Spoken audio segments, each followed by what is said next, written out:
gravar a aula. A partir de agora está sendo gravada a aula. Pronto. Estou vendo agora só a tela da apresentação. Ó, eu estava gravando a aula do assunto aqui do início, limites finitos. Eu explico a definição de limite, né? Delta e epsilon, definição formal. Tem várias figuras aqui para explicar. Ó. O delta vai diminuindo, ou o epsilon vai mudando aqui. Para cada epsilon você vai tendo um delta. O epsilon vai diminuindo, o delta vai aumentando. Eu estou explicando isso na videoaula. Certo? Aí falta gravar a videoaula dessa parte de limites infinitos, que é uma definição parecida, só que um pouco diferente. E vou gravar também de unicidade do limite. Esses assuntos do início aqui são mais teóricos.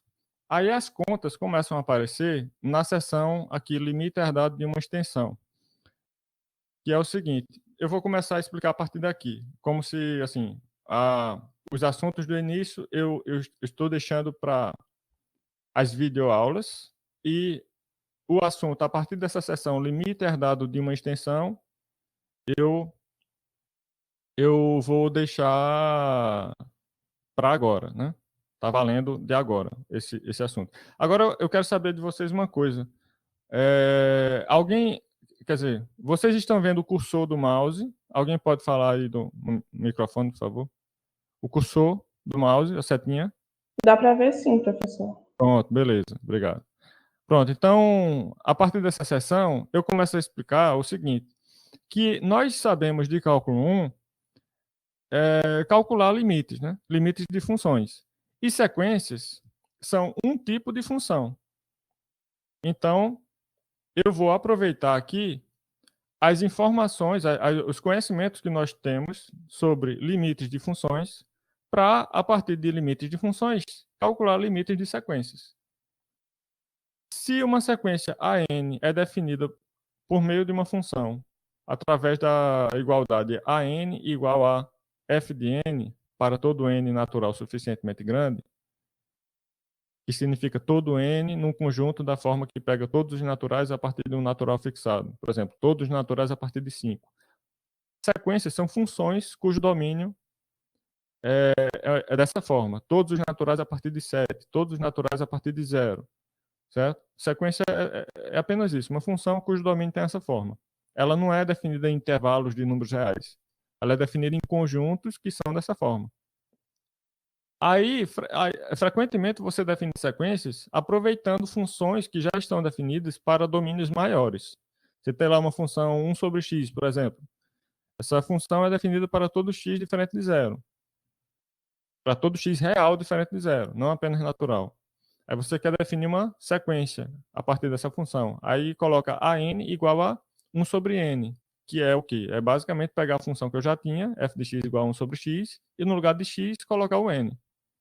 Então, isso a gente diz que eu estou definindo uma sequência via restrição dessa função. Eu estou restringindo a variável x da função para que ela assuma apenas naturais no conjunto daquela forma, de todos os naturais a partir de um natural fixado. O que é que acontece quando eu tenho uma sequência definida em termos da função por uma igualdade como esta aqui?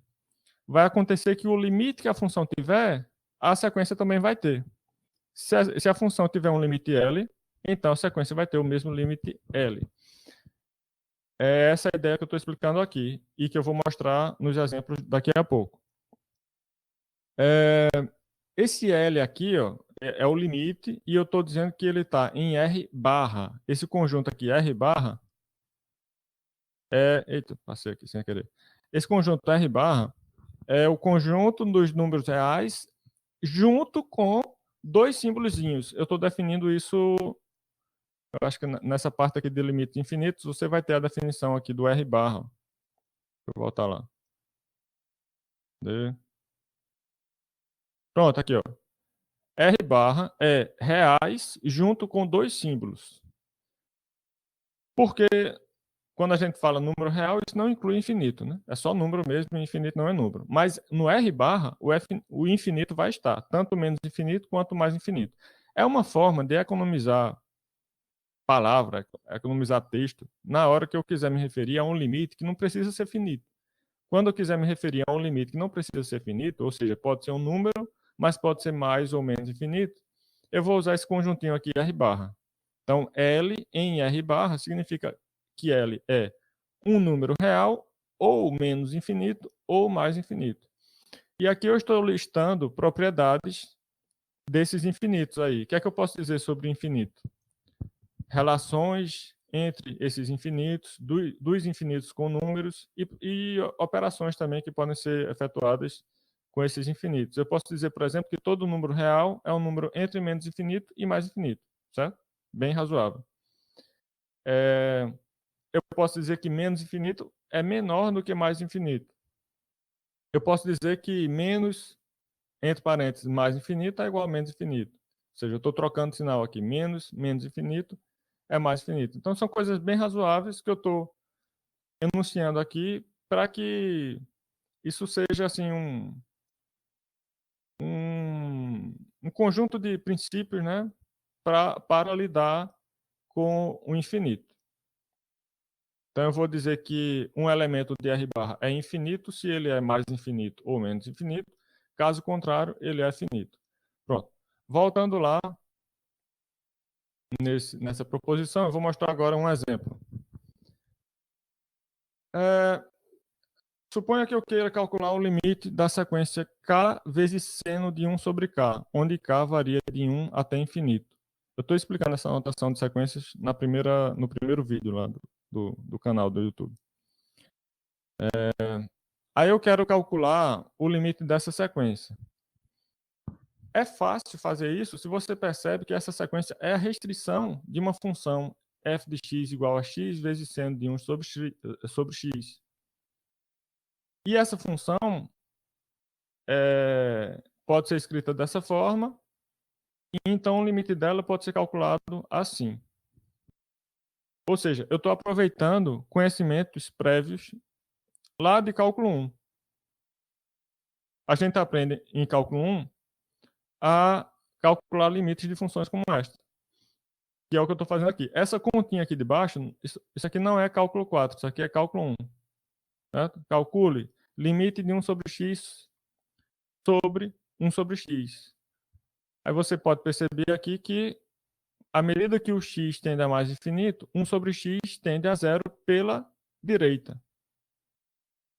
Então, eu estou chamando de u essa expressão 1 sobre x e estou fazendo aqui a mudança de variável no limite. Basicamente, isso aqui é um limite de função composta. Quando você percebe isso, quando você faz essa mudança de variável, o que você está fazendo no fundo aí é aplicar a proposição sobre limite de função composta, limite de f de g de x. Certo?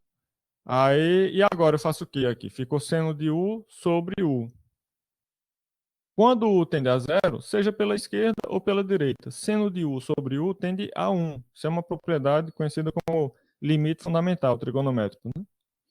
Seno de x sobre x quando x tende a zero. Só que no lugar de x eu tenho u aqui. Então, vai dar 1. Pronto, essa conta é de cálculo 1. Eu estou calculando aqui o limite da função f de x, que é uma função real em uma variável real. Se eu tenho uma sequência que é restrição dessa função, basta aproveitar o limite que eu já calculei para a função. Então, o limite dessa sequência também vai ser 1, porque ela é a restrição da função, que tem o mesmo limite.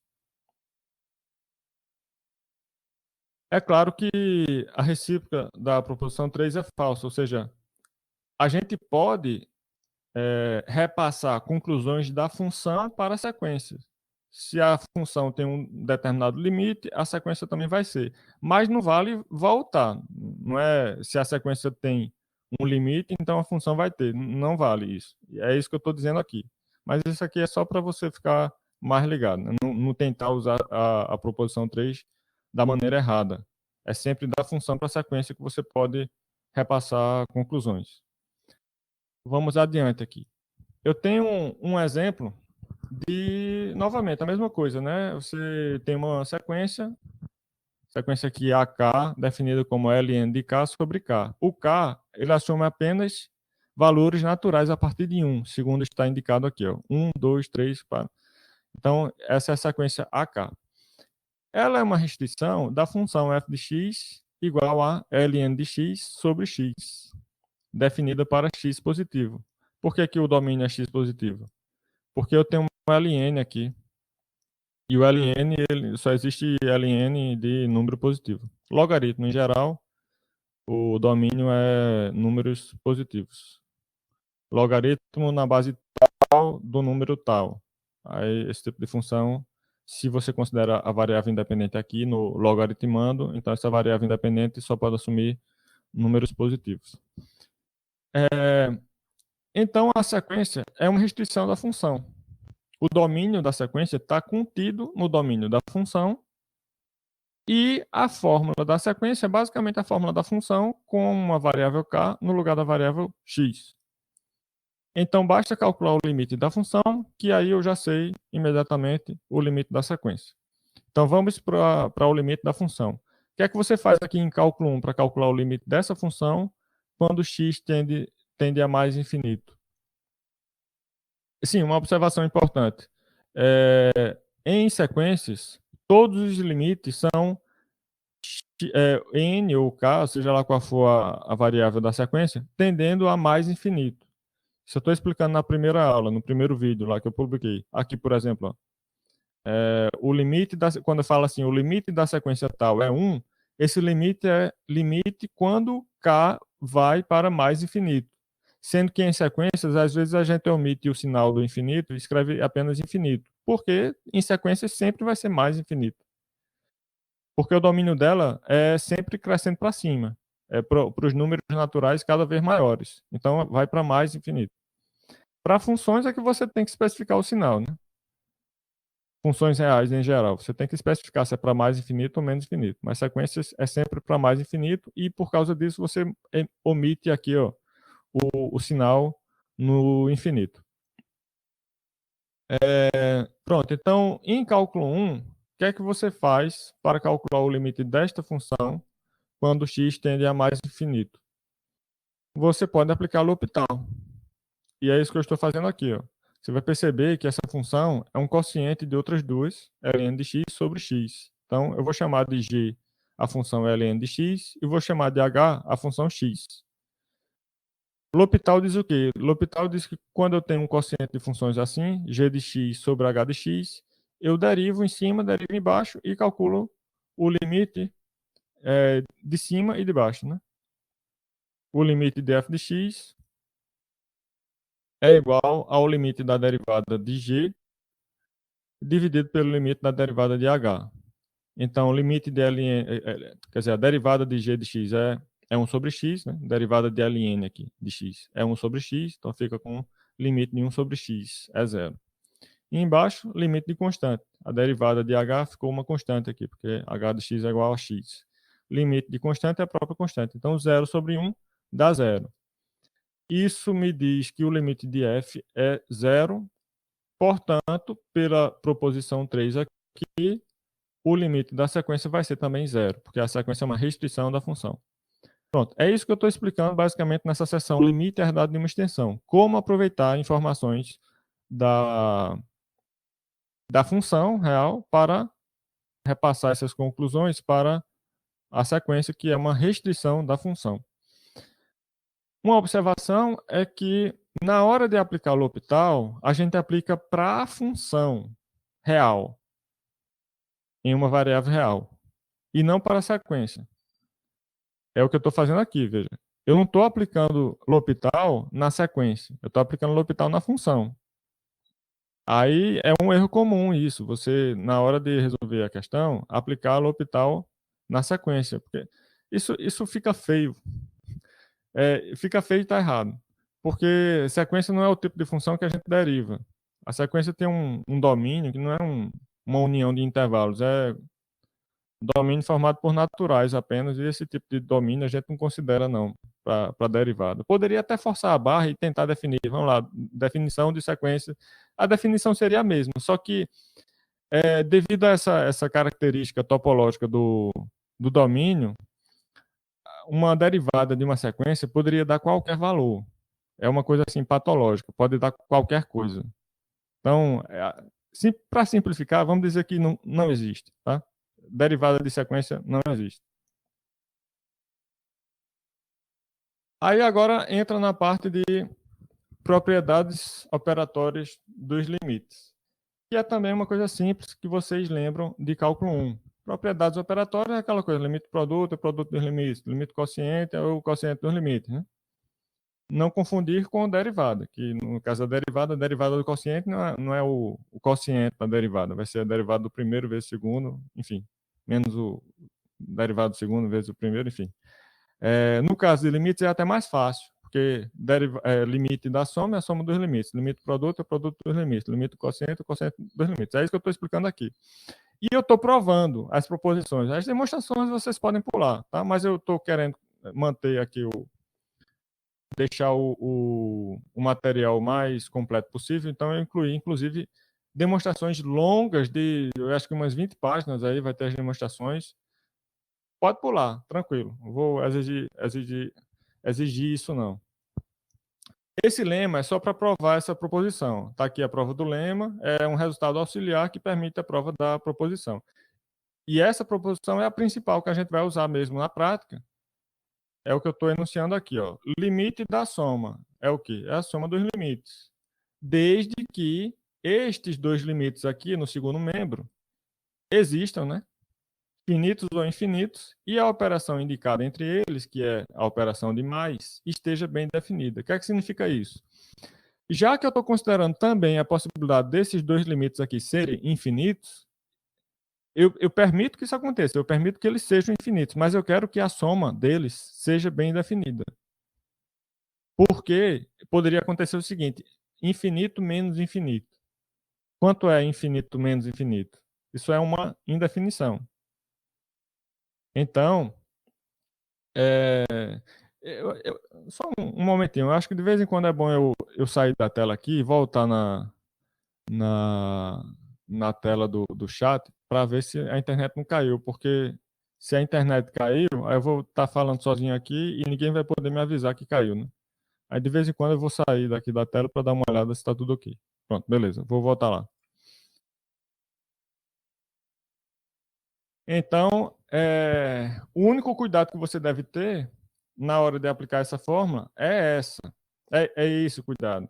De saber se os limites no segundo membro estão definidos, estão bem definidos, se existem esses limites, e, além disso, se a soma deles existe. Porque pode até ser que o limite do primeiro exista, seja mais infinito, o limite do segundo exista, seja menos infinito, só que a soma não existe, porque quanto é infinito menos infinito? Isso é uma indefinição. Então, você, nesse tipo de situação, não aplica essa regra. Essa regra só serve para quando você sabe que os limites de AN e de BN existem, e, além disso, a soma desses limites está bem definida. Se ambos os limites forem finitos, então não vai ter problema, porque a gente sabe que dois números, a soma de dois números está sempre bem definida. Mas quando envolve mais ou menos infinito, pode dar esse erro aí de indefinição. Limite de menos bn é igual a menos limite de bn, desde que o limite de bn, que é o limite indicado no segundo membro, exista finito ou infinito. Então aqui você não tem problema de indefinição, não. O único problema é se não existir o limite de bn. Mas se existir, então necessariamente deve existir menos limite de bn. Limite da diferença é a mesma coisa, você faz a diferença dos limites e as ressalvas que eu estou fazendo aqui são as mesmas que eu fiz na letra A. Você vai ter que se preocupar com a existência de cada um desses dois limites aqui no segundo membro e também com a existência da subtração deles. Se for infinito menos infinito, não existe. Mas se for infinito mais infinito, vamos dizer que o limite de Bn seja menos infinito aqui nessa letra C. E que o limite de An seja mais infinito. Aí você vai ficar com mais infinito, menos infinito. E a gente viu lá na definição do R barra que menos infinito é mais infinito. Então eu vou ficar com mais infinito mais infinito. Infinito mais infinito existe, é infinito. Qualquer coisa, se você tiver dúvida, eu estou explicando isso aqui, ó, na definição 5, que trata exatamente desse conjunto R barra aqui, as operações que a gente pode fazer com infinito. Eu estou explicando aqui que... Cadê? Pronto, aqui mesmo na letra C, ó, x mais infinito. é igual a mais infinito, desde que esse x seja diferente de menos infinito. Então, você pode somar qualquer coisa com esse mais infinito aqui, desde que essa coisa não seja o menos infinito. Pode somar, inclusive, o próprio mais infinito aqui. Mais infinito somado com mais infinito dá mais infinito. Um número real qualquer, 4, somado com mais infinito, dá mais infinito também. Você só não pode colocar no lugar desse x o menos infinito, porque aí fica mais infinito, menos infinito, eu não sei quanto vale isso.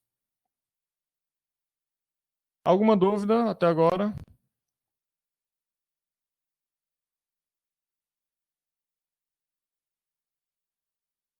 Tranquilo?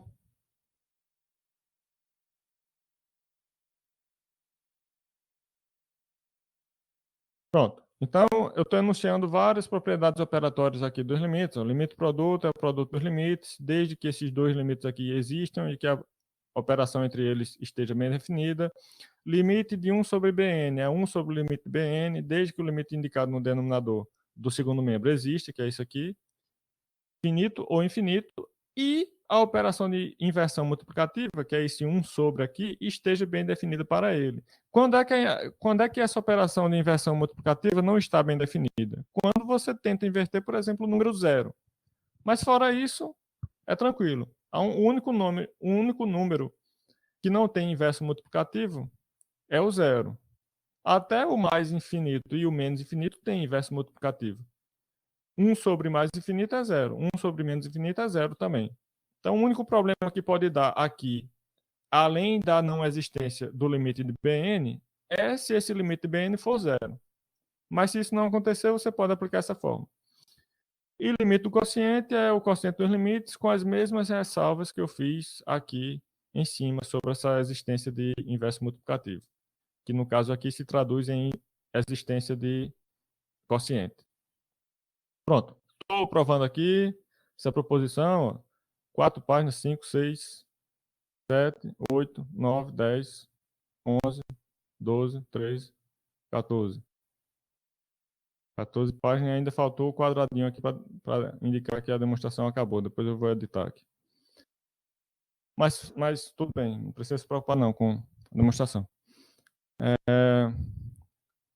Em seguida, eu estou explicando a propriedade do limite de composta de função com sequência, quando você tem uma função aplicada numa sequência. Aí, intuitivamente, vocês já fazem isso. Suponha que eu tenho aqui o limite de AN igual a P e o limite de f de x quando x tende a P igual a L. O que é que eu posso afirmar sobre o limite de f de AN? Quando você olhar para isso aqui, limite de f de AN, você vai enxergar nesse AN uma variável x, digamos. Você vai enxergar nesse AN um x. Quando n tende a infinito, o AN, que é o x, tende a quem? Aqui está dizendo que o AN tende a P. Então, eu posso pensar numa substituição, trocando esse AN aqui por um x e trocando esse n tende a infinito por um x tende a P. Então, quando eu faço essa substituição aqui, fica assim. Ó.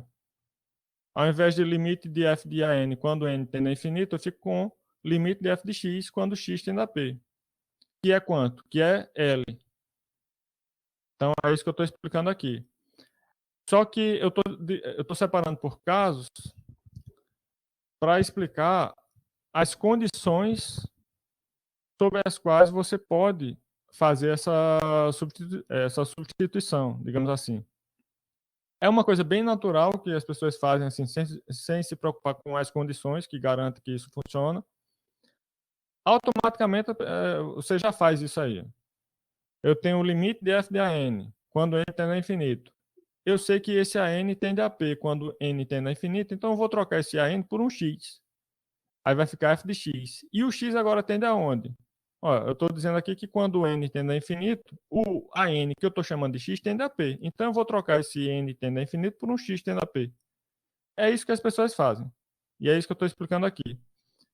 Quando você tiver com uma expressão assim, você vai dar o mesmo resultado que você tinha para o limite de f de x quando x tende a P. Agora, tem condições para você fazer isso. E quais são as condições? Aí eu estou separando por casos aqui. Tem dois tipos de condições que você pode usar. No caso em que os números P e L são reais, basta supor que a função f é contínua em P ou que a n é diferente de P para todo n natural suficientemente grande. Quase sempre a função é contínua. Para não dizer sempre. Nos exercícios, quando você vai fazer no livro, a função que está aplicada na sequência é contínua. Aí pronto, já serve. Aí você já pode aplicar esse item A aqui, porque a função é contínua. Pronto. Nos casos em que P é igual a mais ou menos infinito, ou L é igual a mais ou menos infinito, fica até mais fácil. Você tem menos condições para poder usar essa regrinha aqui, porque aí vai bastar supor que não, tem menos não, tem mais condições, porque aqui a gente tem um ou, né? A gente poderia usar essa condição ou a primeira de f ser contínua. No segundo caso, toda vez que eu clico na tela aqui, a página passa, por isso que eu estou tendo que voltar a página de vez em quando. No segundo caso, você vai poder usar essa regra quando a n for diferente de p para todo n suficientemente grande. Ou seja, aqui não vai importar se a função é contínua ou não. Só vai importar essa condiçãozinha aqui. Mas, enfim, quase sempre você faz isso aí sem se preocupar com as condições e dá tudo certo. Não que seja algo que eu recomende para a vida intelectual de vocês, mas para efeito de resolver os exercícios e conferir a resposta no livro para ver se está certo, normalmente funciona. Aí aqui tem também a demonstração. Um detalhe sobre essa proposição é que eu generalizei. Você não encontra facilmente essa proposição dessa forma aí que eu enunciei nos livros, não. Eu tô colocando menos condições para que aquela substituição funcione. Normalmente, quando você vai ver no livro, eles impõem mais condições. Eles exigem que a função seja contínua. Nem isso eu estou exigindo sempre. Observação. Sim, eu estou explicando aqui nessa observação como é que essa substituição é feita na prática, né? Na prática, é aquilo que eu falei. Você tem um limite de f de an. O que é que você faz? Você enxerga esse an aqui como sendo um x. Aí o x vai para onde? Eu estou supondo que quando o n tende a infinito, o an vai para p. Então, eu troco esse an por um x e digo que x vai para p. Ou então, você pode ver como o limite entra nos parênteses aqui, entra na função. Ao invés de limite de f de an, o limite entra na função, aí fica f do limite. Inclusive, isso vai funcionar mesmo quando esse limite for mais ou menos infinito. Eu estou escrevendo aqui f de mais ou menos infinito, mas isso é apenas uma notação para o limite de f de x quando x tende a o infinito em questão aqui, que pode ser mais infinito ou menos infinito. Tá? Aí você vai usar esse limite para dar o resultado do outro aqui. Exemplo 14. A gente vai ver o exemplo 14 daqui a pouco. Por enquanto, eu tenho um limite aqui de an, definido como n ao quadrado dividido por raiz quadrada de n ao cubo mais 4n. Como é que eu resolvo, né, esse limite? Você pode enxergar essa função. Eu estou resolvendo de duas formas aqui. Primeiro, eu estou fazendo simplesmente umas manipulações algébricas para depois aplicar a proposição da função aplicada em limite. Depois eu vou mostrar outra forma aqui de resolver. Então, vamos lá. A n é essa expressão aqui. Eu posso começar pensando o seguinte. Vamos tirar esse n ao quadrado do numerador, fazendo o quê? Multiplicando em cima e embaixo por n elevado a menos 2. Sendo que embaixo, esse n elevado a menos 2 está escrito de outra forma. Está escrito como raiz da fração 1 sobre n à quarta. Mas perceba que essa expressão aqui, raiz da fração 1 sobre n à quarta, é igual a n elevado a menos 2. Então, o que eu fiz daqui para cá foi apenas multiplicar embaixo e em cima pela mesma expressão, sendo que essa expressão está escrita de forma diferente em cima e embaixo. Então, eu não altero, né? Quando eu faço isso, eu não altero o valor da expressão. Simplificando lá em cima, eu fico com n elevado a 2 menos 2, que é 1, E embaixo, já que eu tenho duas raízes multiplicando, né? O produto das raízes é igual à raiz do produto. Então, eu vou multiplicar 1 dividido por n à quarta com essa outra expressão que aparece aqui dentro da outra raiz. Então, vai ficar esse vezes esse e esse vezes esse. Então, fica assim. N à terceira sobre n à quarta mais 4n sobre n à quarta. Simplificando aqui, fica 1 sobre n. Lá em cima já ficou 1, né? Simplificando aqui, fica 1 sobre n. Aqui fica 4 sobre n ao cubo. E agora eu uso a proposição da função aplicada em sequência, que eu estou explicando aqui. Aqui. Essa proposição 6, eu vou usar aqui, ó, nesse passo. Porque eu vou perceber que nessa sequência eu tenho uma expressão aqui que eu posso chamar de x. E eu percebo que esse x tende a zero. Quando n tende a infinito, esse x tende a zero. Então eu vou trocar essa expressão por um x e vou trocar o n tendendo a infinito por um x tendendo a zero. Quando x tende a zero, 1 sobre raiz de x tende a quê? Aí você pode dizer, mas pode o x tendendo a zero, porque quando a gente diz x tendendo a zero, a gente está pensando em x tendendo a zero pela esquerda e pela direita, né? Isso aí é o tipo de limite bilateral.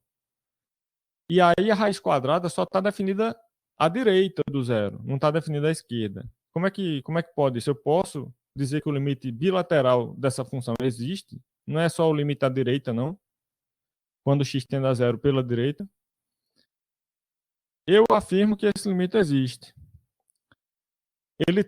Ele pode ser pensado como um limite duplo, né? Ele é um limite à direita. Todo limite bilateral ele pode ser pensado como um limite à direita e à esquerda. O limite à direita é claro que existe, porque o x tendendo a zero pela direita, tudo bem, isso não causa problema aqui no domínio da raiz quadrada. E o limite tendendo pela esquerda, do zero, existe? Assim, se você for ver nos livros, eu acho que os autores evitam a todo custo esse tipo de coisa. Limite de raiz de x quando x tende a zero pela esquerda. Você não vai encontrar isso fácil por aí, não, porque eu acho que é por uma questão de evitar muita confusão na cabeça do estudante. Mas eu afirmo que esse tipo de limite existe, só que existe sem ser único. Ele pode ser qualquer coisa, ele pode dar qualquer resultado. Isso é fácil, isso é uma consequência imediata da definição. O limite de raiz de x, quando x tende a zero pela esquerda, eu posso afirmar que é 2, e é 3, e é π, e é constante de Euler, e é tudo que você quiser ao mesmo tempo. Certo? Isso é uma consequência imediata da definição. Então, existe, só que não é único, pode dar qualquer resultado. Só que agora, como eu quero pela esquerda e pela direita, eu vou ficar com o resultado que eu obtive na direita. O limite bilateral, ele vai ter que ser um número que satisfaz ambos os lados, pela esquerda e pela direita. Considerando que pela esquerda pode dar qualquer coisa e pela direita só pode dar um resultado, então eu vou pegar o resultado que serve para os dois lados, que é qual? Aquele que serviu para a direita. Esse que serviu para a direita também serve para a esquerda. Então eu fico com esse resultado aqui, que é o resultado do limite quando x tende a zero pela direita. Certo? Dúvidas? Deixa eu voltar aqui para ver se está tudo ok.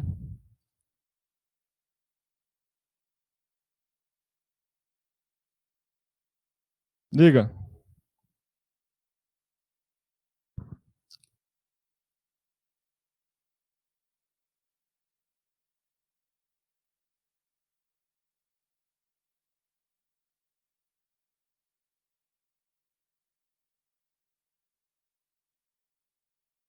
Sim.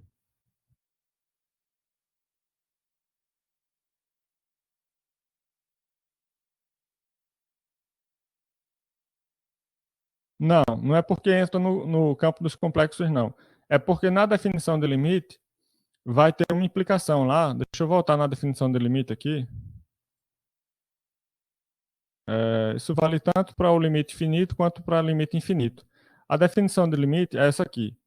Vai ter essa implicação aqui, certo? Para todo epsilon existe delta, tal, que para todo x, blá, blá, blá.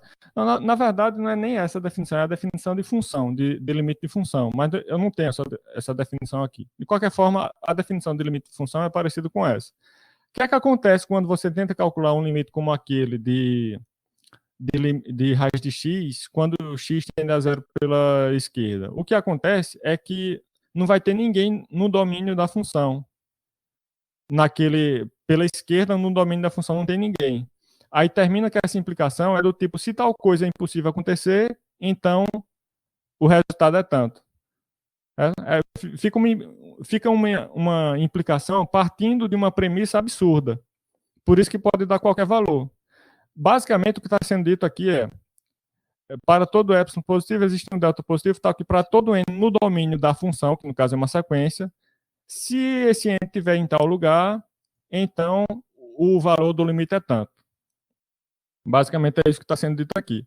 Aí quando não tem ninguém no domínio da função à esquerda do zero, aí eu vou dizer, ó, para todo epsilon existe um delta positivo, tal que para todo x no domínio da função, se esse x estiver à esquerda do zero, opa, não pode. Eu já falei uma coisa absurda aí. Quando eu começo falando uma coisa absurda, qualquer coisa que eu falo em seguida é verdadeira. É verdadeira não, decorre da que eu falei antes. Então, se a Lua é feita de queijo, então 2 mais 2 é igual a 5. Verdadeiro isso. Eu tô partindo de um absurdo. É basicamente essa a ideia. Deu para ter uma vaga ideia do que eu estou querendo dizer?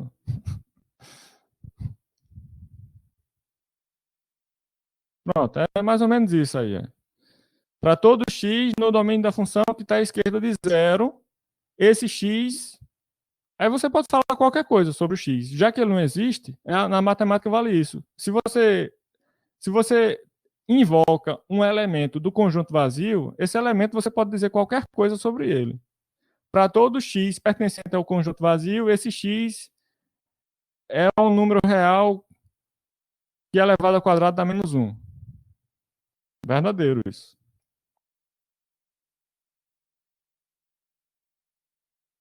Então é mais ou menos por aí. Vou voltar aqui. Sim, aí assim, eu poderia ter evitado essa confusão escrevendo simplesmente aqui x tendendo a zero pela direita. Deixa eu colocar aqui em tela inteira. Para evitar essa confusão, né? Eu poderia ter escrito aqui x tendendo a zero pela direita. Aí você não precisava se preocupar com esse negócio de x tendendo a zero pela esquerda, no caso da raiz quadrada. Por que eu não fiz isso? Porque a proposição que eu enunciei aqui e que eu provei não abrange esse caso de limite lateral. Ela só serve para limite bilateral aqui. Ó. Essa proposição 6, ela está enunciada apenas para limite bilateral. Aí, para não ter que modificá-la, estendê-la, a demonstração iria dobrar de tamanho, se eu quisesse colocar aqui limite lateral também. Aí deixa assim mesmo com limite bilateral. E dessa forma a gente já pode usar, inclusive, para casos como este. Pronto. Aqui eu estou calculando o limite da mesma sequência de uma outra forma. Com uma outra manipulação algébrica no início, né? Porque a gente viu aqui que eu começo modificando a expressão, simplesmente fazendo modificações algébricas e só depois eu aplico a proposição. Então, aqui também eu estou fazendo só que outras modificações. Primeiro eu percebo o seguinte, que a sequência que a gente tinha era essa aqui, ó. N ao quadrado sobre raiz de n ao cubo mais 4n. O que é que eu posso fazer com essa raiz? Eu posso estendê-la para que ela se aplique também no numerador, na fração inteira, na verdade, como eu estou mostrando aqui. Né? Ao invés de ter n ao quadrado lá em cima, eu posso pensar nesse n ao quadrado como sendo raiz de n à quarta. E agora, como eu tenho raiz em cima e raiz embaixo, é uma raiz na fração inteira. Pronto, então eu quero calcular o limite de raiz quadrada de determinada coisa lá, que é uma sequência dentro dessa raiz. Usando a proposição 6, que eu não vou voltar lá, mas enfim, é aquela proposição da função aplicada na sequência, né? Limite de f de an. Você percebe que isso pode ser aplicado aqui. Raiz de sequência. Eu vou chamar essa sequência aqui dentro de Bn, é o que eu estou fazendo aqui. Ó. eu posso enxergar essa sequência, que é a que tínhamos no início, a n, como sendo... cadê? Ah, não. Aqui em cima eu estou dizendo outra coisa. Mas, enfim, eu posso enxergar essa sequência que aqui temos no início como sendo raiz quadrada de uma outra sequência, que você pode chamar de Bn, por exemplo. Aí aqui embaixo eu estou mostrando apenas o cálculo do limite dessa sequência Bn que está aqui dentro da raiz. Então vamos lá, como é que eu calculo o limite dessa sequência? Eu percebo que é uma função aqui, uma sequência da forma de um quociente de polinômios, onde o numerador tem grau 4, o denominador tem grau 3. Então, eu posso colocar esse n aqui em evidência, e a parte que ficou na fração, como tem o mesmo grau em cima e embaixo, eu divido tudo por n ao cubo. Aí, em cima fica 1, e embaixo fica 1 mais 4 sobre n ao quadrado. Isso facilita para calcular agora esse limite, que eu posso calcular assim, né? Limite do de cima, que é 1, sobre limite do de baixo, que é 1 mais 0. Do outro lado, aquele n que eu coloquei em evidência, o limite de n quando n tende a infinito é infinito. E esse infinito, claro, é mais infinito. Esse infinito sem sinal aqui da sequência é sempre mais infinito. Opa. Então vai ficar mais infinito multiplicando o limite da outra parte. E o limite da outra parte é 1. Então, mais infinito vezes 1, mais infinito.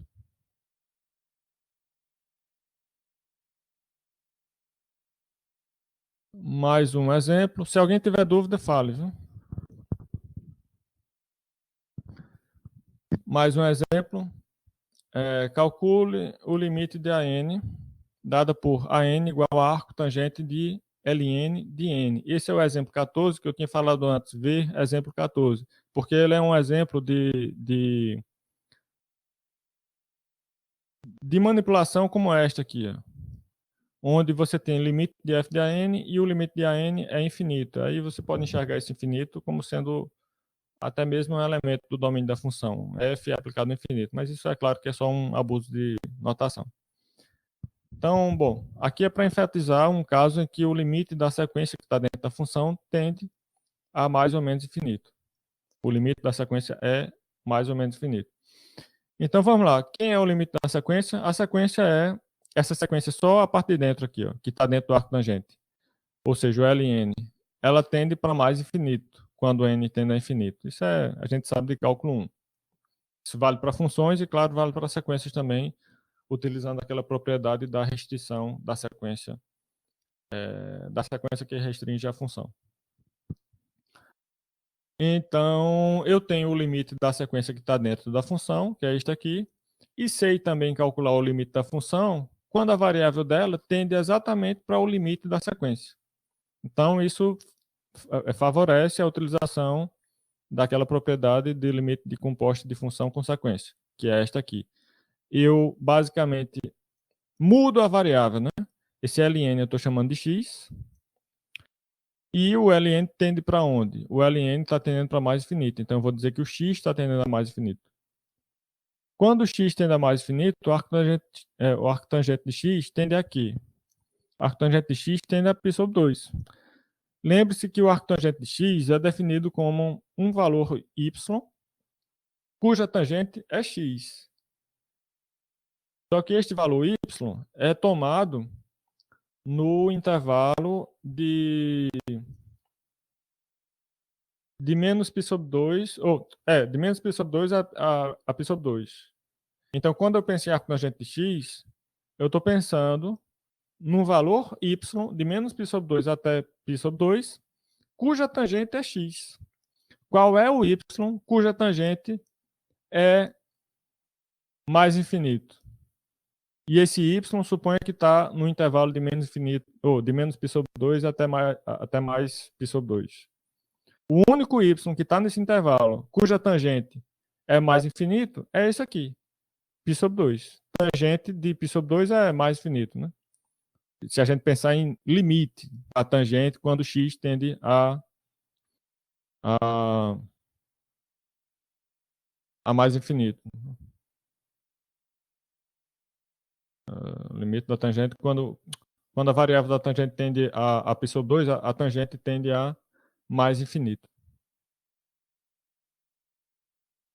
Outra forma de ver isso que eu escrevi aqui é você passar o limite para dentro da função, como eu expliquei lá naquela observação. Eu tenho um limite de uma função aplicada numa sequência. O que é que eu faço? O limite que está fora entra na função. Aí fica a função aplicada no limite da sequência. Quem é o limite da sequência? O limite da sequência é mais infinito. Então eu fico com função aplicada nesse limite.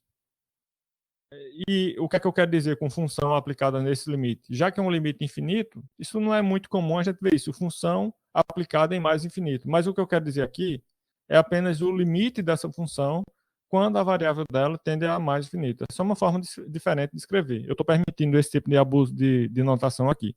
Quando vocês virem f de mais infinito ou f de menos infinito, eu estou querendo dizer o limite de f de x quando x tende a esse infinito.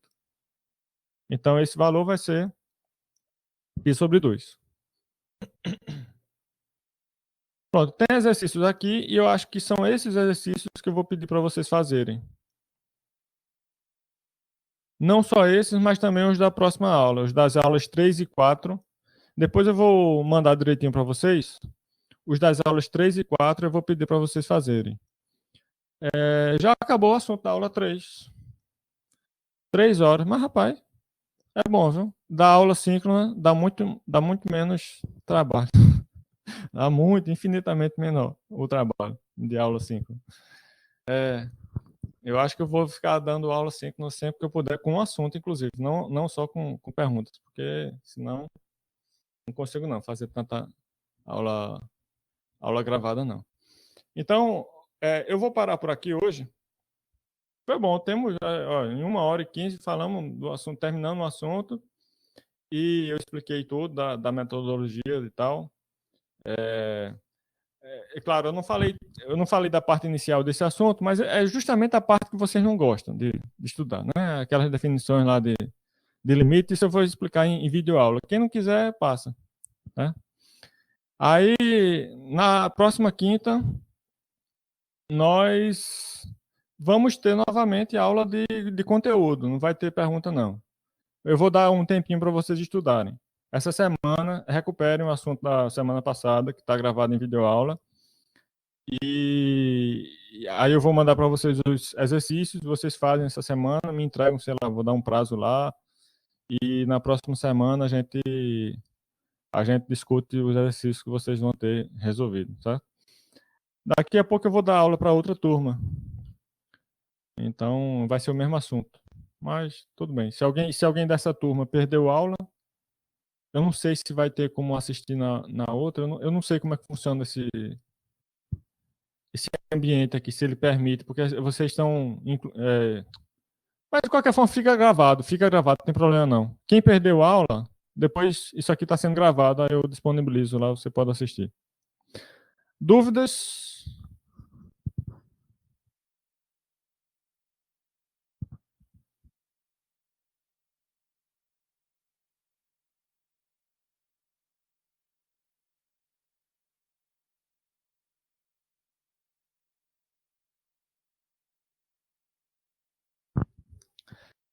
Deixa eu responder melhor essa pergunta aqui de Alberdão. Ele está perguntando, eu não tinha visto essa parte não, ele está perguntando, no caso é um valor incerto ou ele contempla qualquer valor? Deixa eu explicar isso melhor. É porque o que a gente define na definição de limite, deixa eu voltar. O que a gente está definindo aqui não é o resultado da expressão limite da n quando n tende a infinito. O que a gente está definindo aqui, na verdade, é tudo isso aqui de uma vez só. É uma afirmação. O que a gente define nessa definição aqui é uma afirmação. É como se essa parte que eu destaquei aqui fosse uma coisa só. Não são duas coisas igualadas, não. Isso aqui é uma coisa só. É uma afirmação só. E eu estou definindo o que é que significa essa afirmação. Essa afirmação significa tudo isso. Aí, basicamente, quando se pensa em limite de função, você vai ter aqui no lugar desse... Pronto, deixa eu voltar aqui. Ó. Pronto, então eu estou definindo essa expressão como um todo. Ela representa o quê? Representa uma proposição lógica. E eu estou definindo essa proposição aqui. Aí, quando eu digo que o limite pode dar qualquer valor, eu estou dizendo isso no seguinte sentido. Se você substituir no lugar de L e colocar um valor aqui 2, Aí isso significa o quê? Significa isso com L, com 2 no lugar de L. Então essa afirmação vai ser verdadeira com 2 no lugar de L. Agora coloque outro valor no lugar de L e volte para cá com esse valor, esse outro valor no lugar de L. Também é verdadeira. Então, quando eu digo que o limite pode dar qualquer coisa, no sentido que qualquer número que você colocar aqui nessa expressão aqui marcada com o número 1, aqui, coloque qualquer coisa no lugar de L, isso é verdadeiro. Qualquer valor no lugar de L vai dar uma proposição verdadeira. É nesse sentido. É porque isso causa confusão devido ao sinal de igualdade que a gente usa no limite, né? Aí você pensa que são duas coisas, uma igual à outra, mas não é. É uma proposição. Isso aqui é um símbolo só. Isso tudo é um símbolo só que representa uma proposição que pode ser verdadeira ou falsa, dependendo do valor do L. E o que acontece quando o limite pode dar qualquer coisa, é você coloca qualquer número no lugar de L e dá verdadeira aquela afirmação. Mas bom, isso aí é sutilezas aí da teoria. Bom, mais alguém tem alguma dúvida?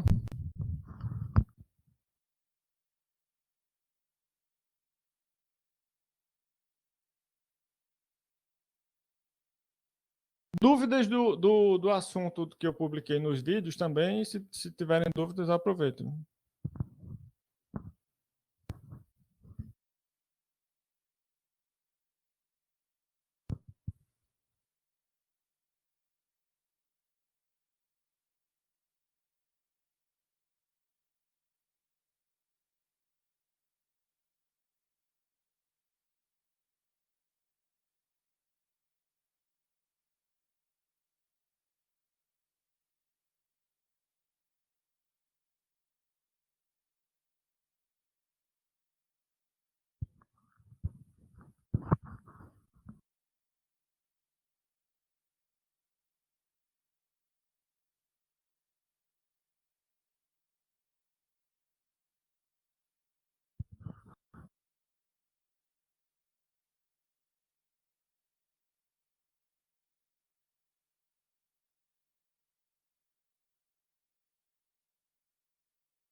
O grupo do WhatsApp, eu vou pegar o link agora dele aqui.